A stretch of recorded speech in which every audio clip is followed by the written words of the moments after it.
Boa noite. Nós vamos iniciar hoje à noite olhando só rapidinho em Gênesis capítulo 1, para ver que lá nós encontramos Deus formando o homem e a mulher, e são iguais no sentido de que foram criados à imagem e semelhança de Deus. Em termos de valor pessoal,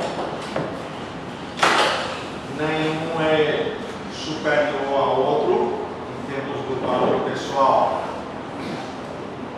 Agora, passando para o capítulo 2, nós encontramos lá, e nós procuramos desenvolver isso essa noite, nós encontramos os papéis dos dois, e os papéis dos dois são diferentes.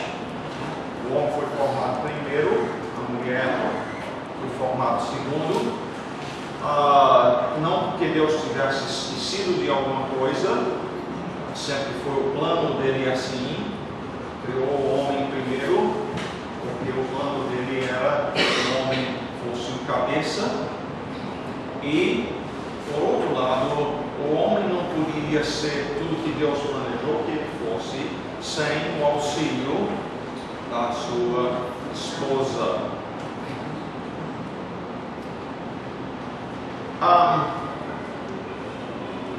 Gostaria de ir a 1 Timóteo 2, então, e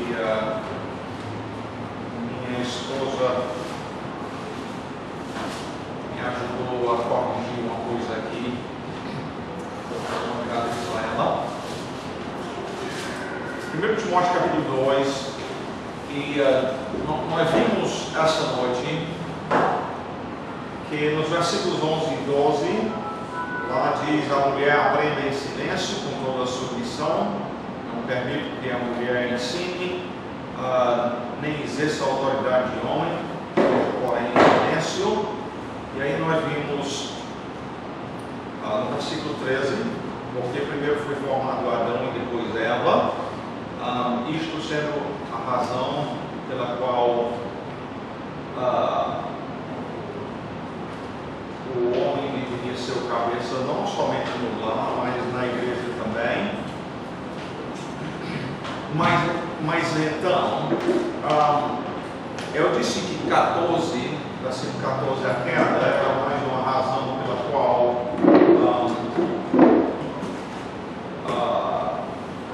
o homem era o cabeça. Deixa eu só modificar isso um pouquinho e dizer não uma outra razão, e sim que era uma confirmação de que o homem foi planejado para ser o cabeça. Em vez de uma segunda razão, a confirmação do primeiro. Tá? Essa é a diferença que eu quero fazer. Em outras palavras, uma confirmação, porque no pecado Eva desfez a ordem, no sentido de que o homem foi criado primeiro para ser o cabeça. Ela não foi a Adão dizendo: olha, tem aqui uma criatura dizendo que eu posso comer o fruto, e você me disse que Deus disse que não era para comer, o que eu devo fazer? Ela fez assim? Não. Ela, em vez disso, simplesmente foi e comeu. E não somente comeu, mas levou o marido a pecar também. Então, a queda no pecado, em vez de ser outra razão pela qual a liderança em casa deve ser masculina, é uma confirmação, porque lá na queda Eva desfez a ordem da criação. Para entender o que eu estou modificando aí,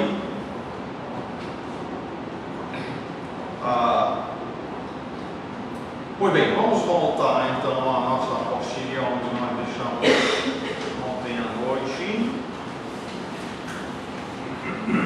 Nós estamos vendo então as responsabilidades da mulher no casamento.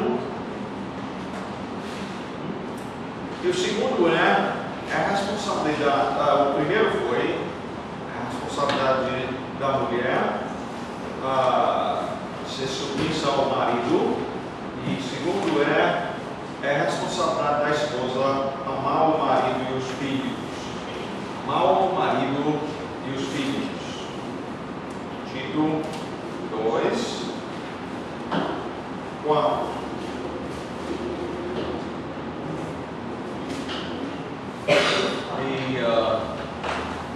Cristiano, então a gente vai começar com o Tito hoje à noite.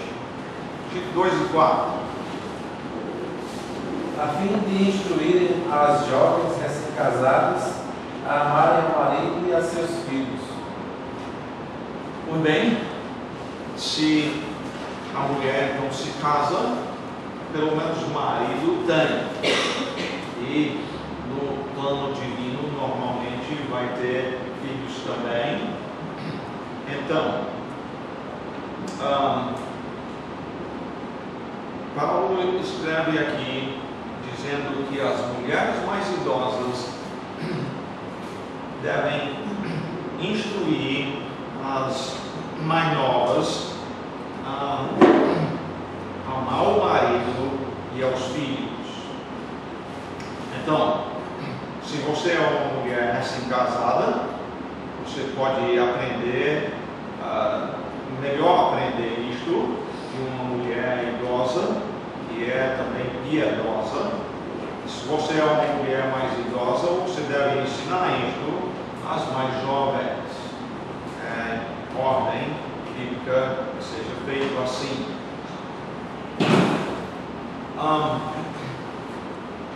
Falando de, então, amar o marido, eu fiz a pergunta aqui: o amor ignora o pecado da pessoa amada? Não ignora o pecado do outro, mas também, com toda a irritação, já deve estar reclamando, e também não é a maneira que Deus quer. Vamos ver aqui, então, estes dois versículos. A Tânia, vou procurar o primeiro Pedro 4 e 8.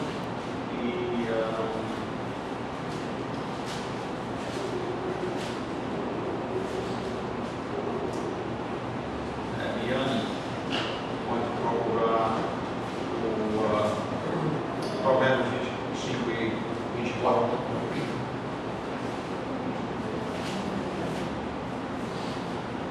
Acima de tudo, porém, tende amor intenso uns para com os outros, porque o amor cobre multidão de pecados. Melhor é morar no canto do legado do que junto com a mulher chata na mesma casa. Pois bem, no primeiro versículo aí ele dizia: o amor cobre multidão de pecados. Cobre especialmente no sentido de uma disposição, uma prontidão de perdoar. Se tem uma coisa muitíssimo importante aprender a fazer dentro do casamento, para o casamento poder prosperar, tem que aprender a perdoar. Um dos livros que eu costumo vender, não tenho mais comigo aqui, mas o título do livro é Quando Pecadores Dizem Sim. O sim é o sim dos votos do casamento, mas a ideia do livro é: estão se casando dois pecadores, e dois pecadores vão pecar contra, vão ofender o outro, e aí o pecado cria barreiras. Como é que essas barreiras criadas pelo pecado não se tornam uma parede tão grande que não está nem entendendo um do outro mais?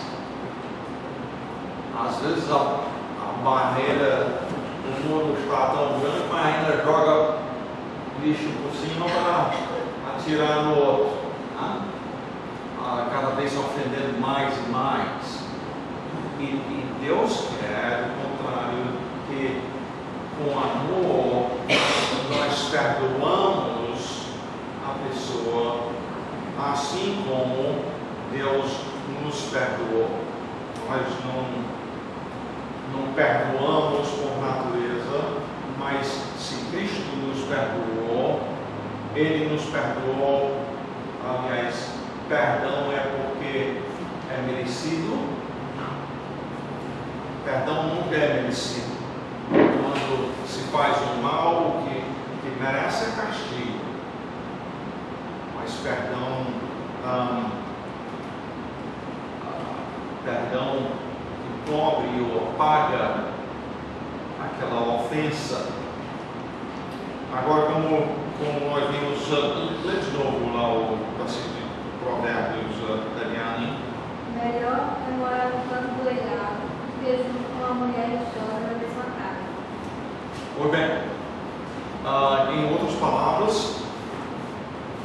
não é que o amor ignora o pecado, o amor verdadeiro quer a santificação do cônjuge, porém não vive a reclamar toda coisinha.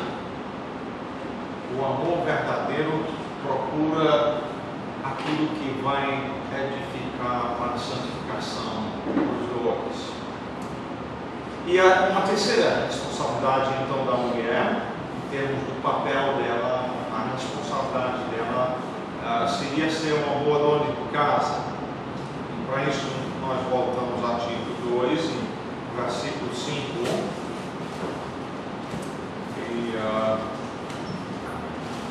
A Lívia. Tito 2, 5.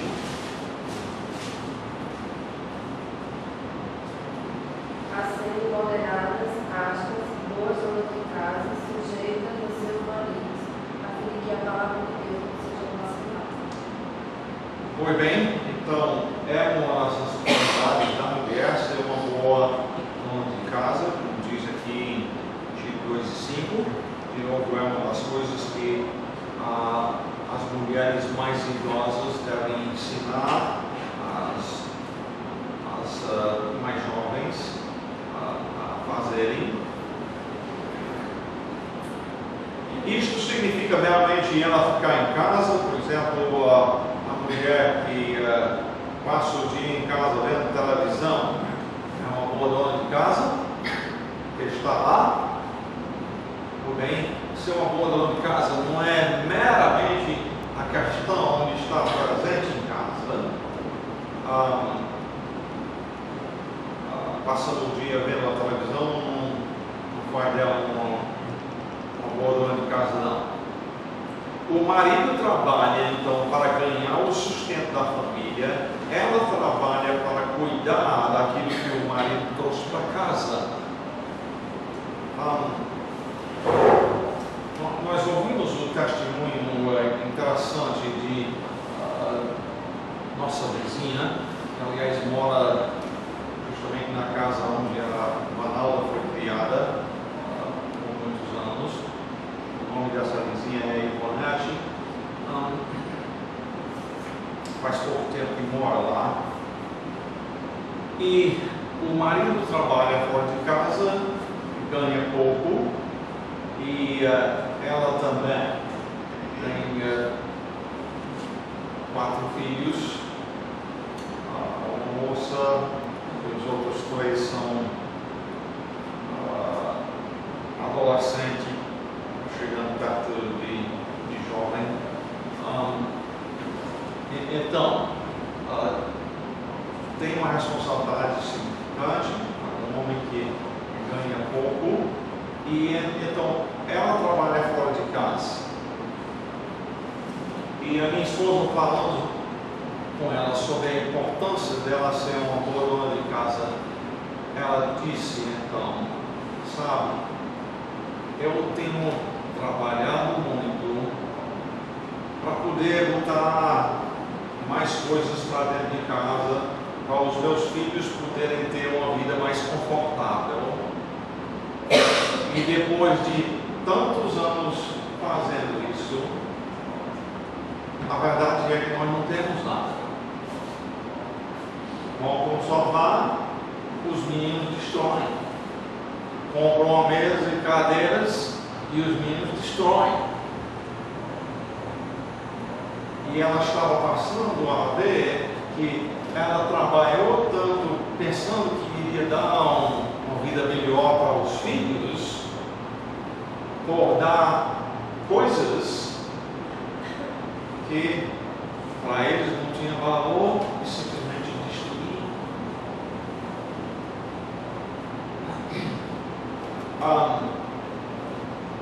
É por isso que eu disse aqui que o marido, no plano de Deus, trabalha para ganhar o sustento da família, enquanto a esposa é uma boa dona de casa, ficando em casa para cuidar da criação dos filhos.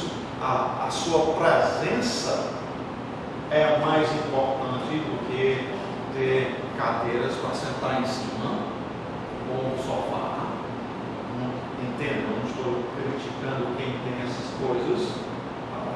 A questão não é essa, mas é a questão da escolha.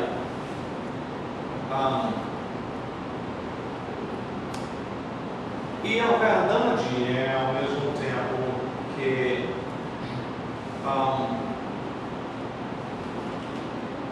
a mulher também pode fazer algumas coisas em casa para ajudar na economia, além de preservar o que tem, até às vezes de ganhar. Nós temos uma nora, a Paulinha, que é daqui de Maceió. Os irmãos dela são advogados, médicos e esse tipo de coisa. E a esperança deles é que a Paulinha se tornasse também médico ou advogado, alguma coisa assim. E então ela casou com o Daniel. Ela trabalhou um pouquinho fora de casa durante o primeiro tempo antes de nascer filho. Mas aí quando nasceu o filho, ela passou a ficar em casa. E ela me falou, eu estou falando de ela falar comigo pessoalmente, dizendo que os irmãos dela, que aliás não são crentes no Senhor Jesus Cristo, simplesmente não entende a questão de ela ficar em casa. Para eles, ela estava simplesmente perdendo a vida dela, podendo ter uma posição importante na vida, um trabalho digno. E ela me confessou, ela disse, papai, e ela me chama de pai, pai,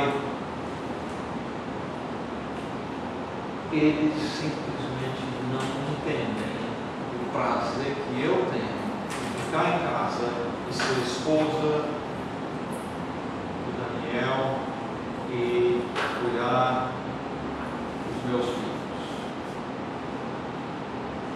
E ela ajuda em casa, porque na internet ela corrige provas de escola longe de lá, mas faz em casa, na hora que os meninos estão dormindo, podem brincar bem, na hora que ela tem uma folgazinha, ela vai lá e assim ela ajuda. Mas está sendo uma boa dona de casa.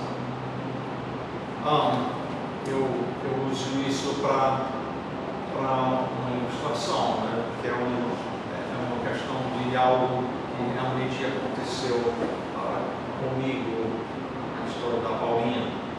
Agora, maridos, deixa eu só dar uma cutucada aqui em vocês.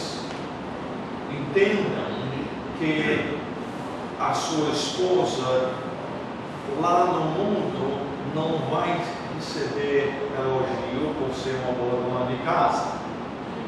A minha foi renovar a habilitação talvez 2 meses atrás, ou 3. Foi renovar a habilitação e procurar tirar um documento. A mulher lá no cartório perguntou qual é a sua profissão. Ela disse: sou dona de casa. E a mulher não podia acreditar que ela fosse meramente dona de casa, uma coisa tão indigna como essa. Teve que perguntar umas 3 ou 4 vezes. E a minha esposa sempre repetia a mesma coisa. E maridos, eu estou chamando a sua atenção a isso para dizer o seguinte: quem é que tem que valorizar esse trabalho? É você. Tem que dizer para ela o quanto isso é importante para você. Importante que é assim que Deus quer.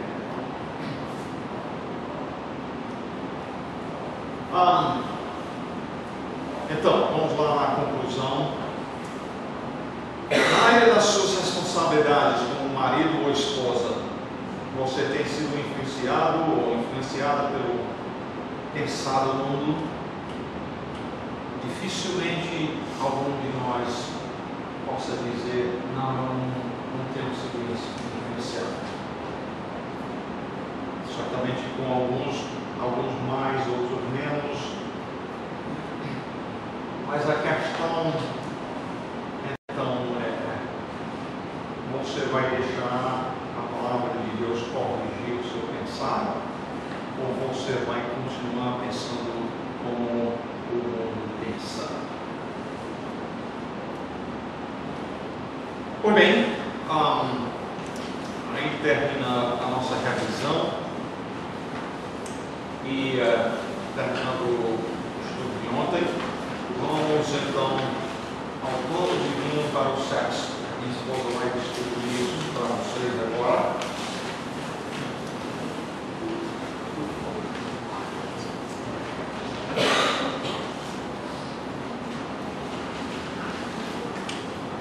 E Gilson, quer ler aí o versículo 27 de Gênesis 1, tá bom? Criou Deus o homem à sua imagem, a imagem de Deus o criou, macho e fêmea os criou. Pois bem, o que queremos ver aqui então é que Deus formou tanto o macho como a fêmea, o homem quanto a mulher, e essa diferença então sexual, essa diferença que há entre os dois, foi criado por quem? Quem fez essa diferença? Deus. Foi Deus que fez. Exatamente. Imediatamente em seguida, Deus os abençoou, no versículo 28. E Rosana, você lê o versículo 28, por favor. Só a primeira parte. E Deus os abençoou e nos disse: sede fecundos, multiplicai-vos, enchei a terra e sujeitai-a. Só até aí, por favor. Então, qual foi a bênção que Deus nos deu? De terem filhos. Terem filhos. Agora, ter filhos vem como resultado do sexo. E uma das coisas que nós queremos estabelecer logo de início, então, é: o sexo foi o primeiro pecado. Eu já vi numa Bíblia católica, e as Bíblias católicas sempre têm anotações, né? Nós temos algumas Bíblias que não têm nenhuma nota de explicação. A Bíblia católica sempre tem. Eu não sempre as que eu tenho visto, eu me lembro que tem. E aqui em Gênesis, na Bíblia Católica, eu vi uma explicação dizendo que o primeiro pecado foi o sexo. É importante que a gente estabeleça que não é o caso. Em Gênesis 1 e 28, Deus os abençoou, mandando que se multiplicassem. Isto vem como resultado da união dos dois. Então, o sexo não pode ser pecado. De fato, poderíamos até dizer que o contrário é verdade, que não se relacionarem teria sido pecado. Mas, além disto, vamos, Emerson, a Gênesis 3 e 6. E aqui eu faço a pergunta: como é que Gênesis 3 e 6 mostra também que o sexo não foi o primeiro pecado? Vendo a mulher que a árvore era boa para se comer, agradável aos olhos, e árvore desejável para dar entendimento, tomou-lhe o fruto e comeu, e deu também ao marido, e ele comeu. E Emerson, como é que este versículo então mostra também que o primeiro pecado não foi o sexo? Ele não fala sexo, né? Pois bem, não fala no sexo. Agora, em termos dos católicos, vamos dizer que o fruto proibido foi o sexo. E tem uma árvore, né? A gente fala que a mulher viu, né, que a árvore era boa para se comer, agradável aos olhos. Pois bem, e quanto a essa parte aí, vamos dizer que é uma linguagem simbólica, realmente referindo ao sexo. Mas tem uma coisa nesse versículo que mostra claramente que não foi isso. Se ela levou o marido. Muito bem, a questão é sequência. Quem comeu primeiro? A mulher. A mulher comeu primeiro e depois o marido comeu. Se o pecado fosse o sexo é a união dos dois, então teria que ter sido simultâneo, não poderia ter essa sequência. Então, a sequência, ela pecou primeiro e depois o marido, mostra que também o primeiro pecado não foi o sexo. Qual o plano de Deus, o Criador, para o sexo? Realmente nós vimos isso como parte do plano de Deus quanto ao casamento aí na primeira noite, e por isso eu não quero gastar muito tempo nisto, mas o plano de Deus quanto ao sexo envolve pureza moral. Nós vimos em 1 Coríntios 7 e 9, que lá diz que é melhor o jovem se casar. Aliás, poderíamos dizer o viúvo ou a viúva também. É melhor casar do que viver abrasado. Também o mútuo prazer e amor dos dois. Nós vimos isto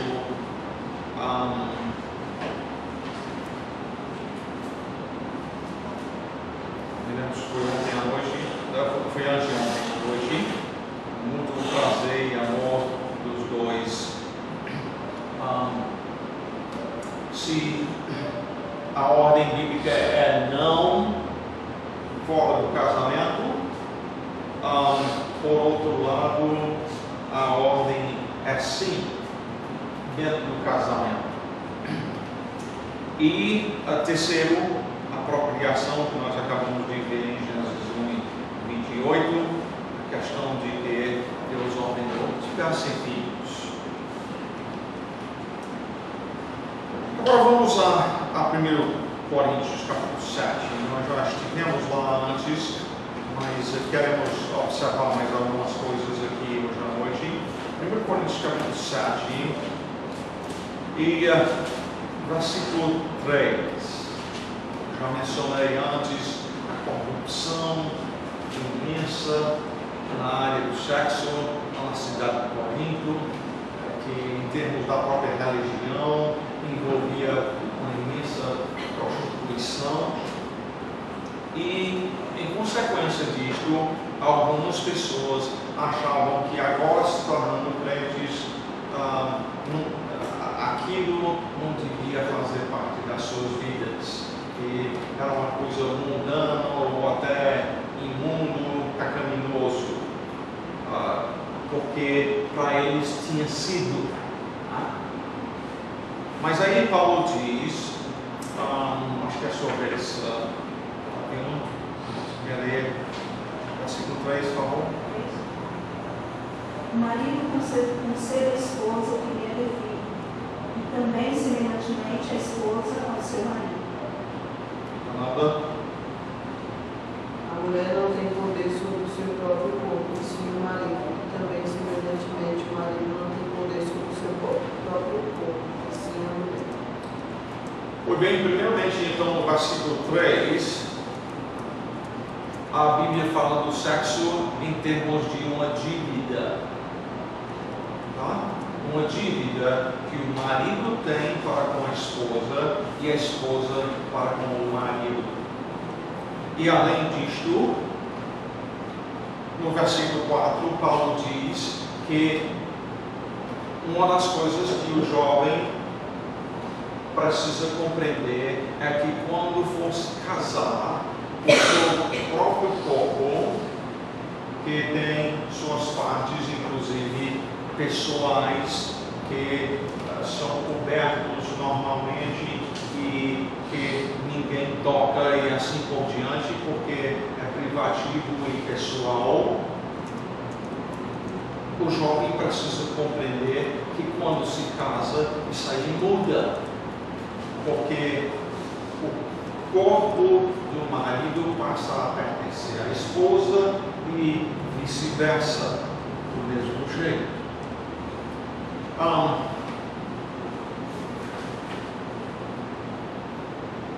E a conclusão, então, de Paulo, no versículo 5 é: não vos priveis um ao outro. Não vos priveis um ao outro. E qual é o perigo mencionado? Para que Satanás não vos tente por causa da incontinência, negando o sexo ao cônjuge, dar-lhe um empurrão para dentro do adultério? Facilmente sim, não é? Não é que é obrigado e não justifica a quem adultera, mas especialmente no caso de pessoas não crentes, a mulher nega o sexo ao marido, é quase como empurrá-lo aos braços de outra mulher. Agora, por outro lado, com o amor satisfazendo-o, podemos fazer muito para segurá-lo? E a resposta é sim. Se satisfaz o cônjuge, então isso já é algo forte em termos de segurá-lo para si mesmo, segurá-lo no bom sentido, porque eu, como marido que amo a minha esposa e por isso quero ver a santificação dela, eu vou querer ver ela adulterada.